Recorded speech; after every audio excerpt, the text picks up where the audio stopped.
Australia, and I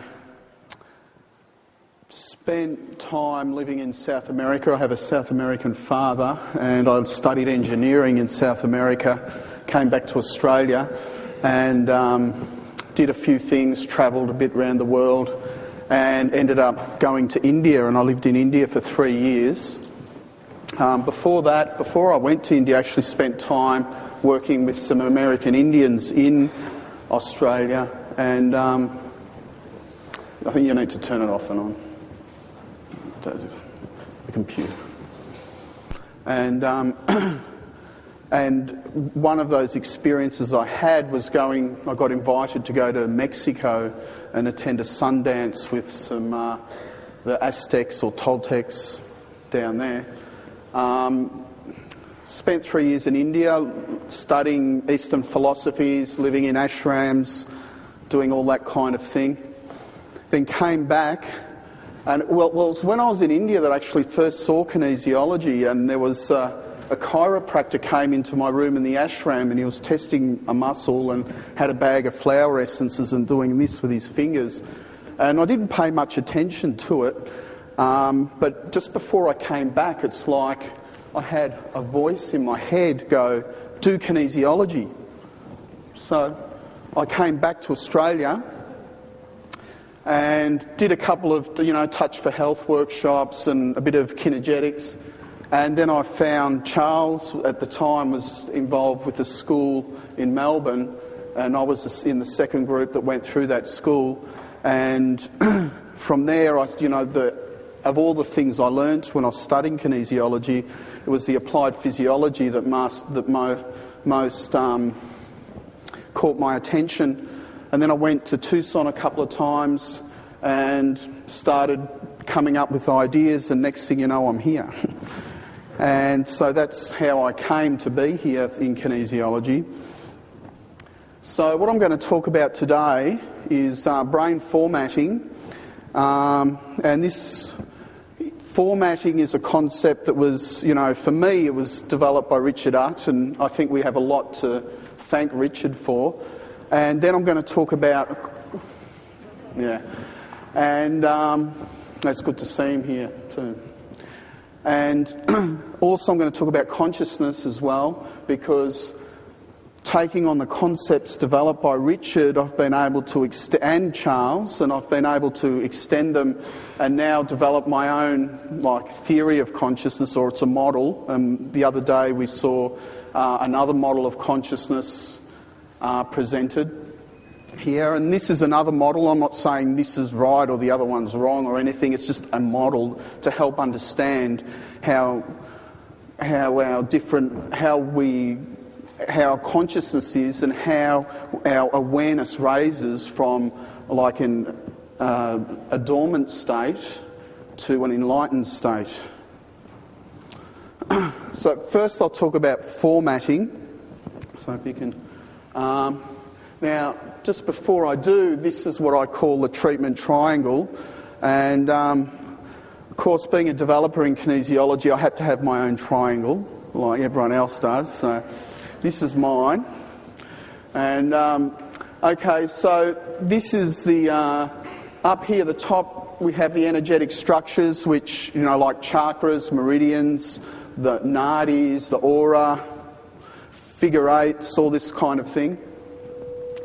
Over here I've put anatomy and physiology, and this is our anatomy and physiology, this structural physiological systems. And over here, psychology, which is like the mental emotional disturbances. And this triangle explains what we do when we do even a 14 muscle balance.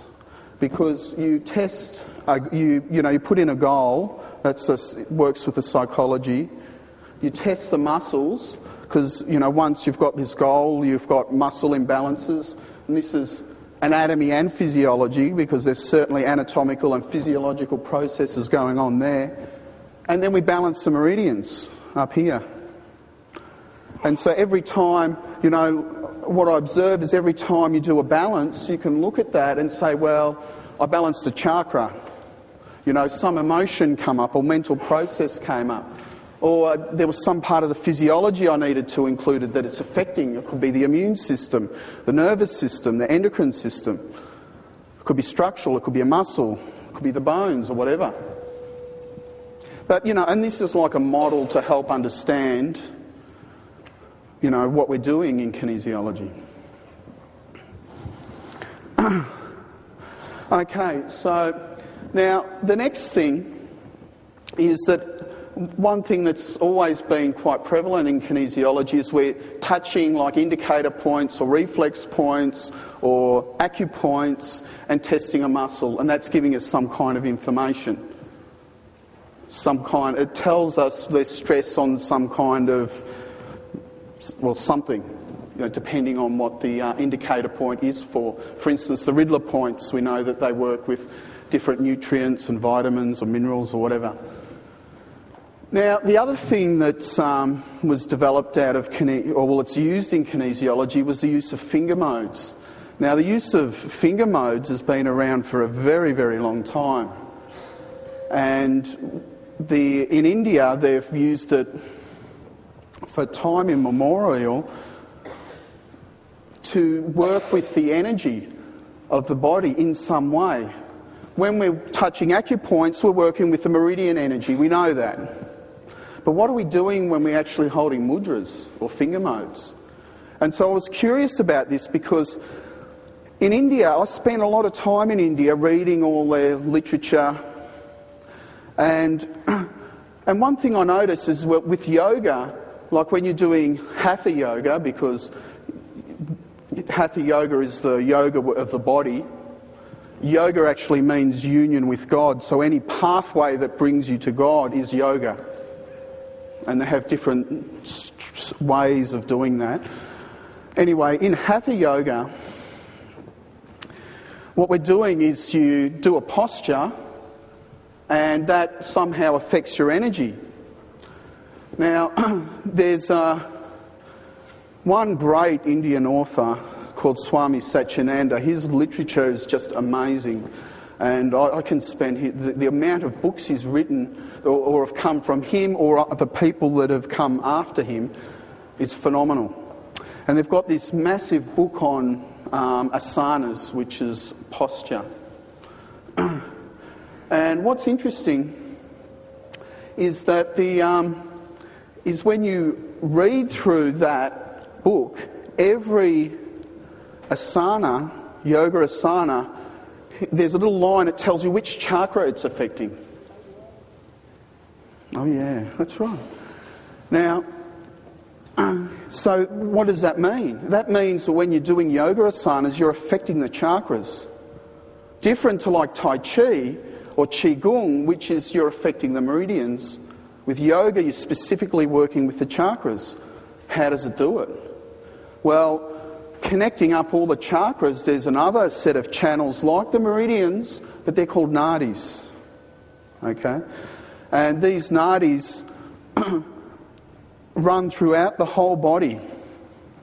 And so when I was looking at, I was reading some of Satyananda's literature, and what he was saying, basically, and what my idea was, and I confirmed it when I read his stuff, is that when you're doing a mudra, it's like you're doing an asana. So you're accessing the nadi flow when you do a mudra. Okay? And so therefore you're affecting the chakra system. So when you hold a finger mode, they're powerful. Finger modes are very powerful because you are affecting the nadi flow. And so that can, it's like a different frequency almost. And so when you hold a certain finger mode, for instance, we've got nutrition, or there's something nutritional. So when you hold that finger mode, we access stress, but it's a different frequency domain than when you're doing like an acupoint and working on the meridian system. And so what Richard did, which was quite clever, started combining finger modes and acupoints, and specifically in his workshop AP and the Brain, which is quite extensive collection of formats. in that work. And then Charles came along and started working with it and extended it into the LEAP program. And then after I came on the scene, I went and did all the rest of the brain stem and spinal cord and all that. So what does it mean? Now, the other thing you have as well is the 8 extra meridians. Now, the 8 extra meridians are a different frequency to the 14 meridians, though 2 of them appear in both systems.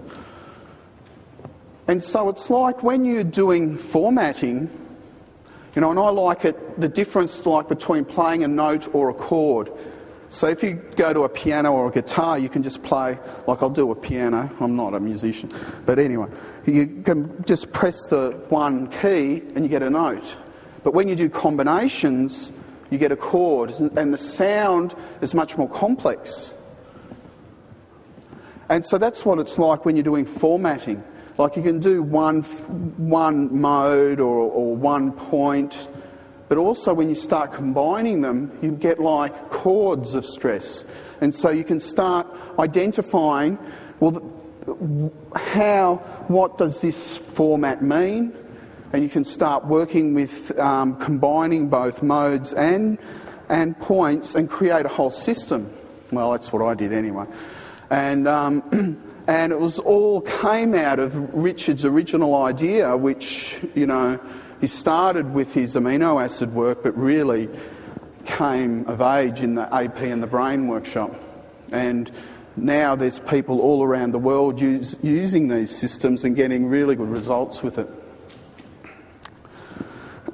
Okay. And so here's some pictures of some finger modes that are used in applied physiology. This is anatomy mode, which is, that's not a good drawing because before I had a digital camera I have to fix that up. But it's like that, basically. That's the gland mode, quite well known mode now. Chakra. Okay. And so this is a picture of the limbic brain.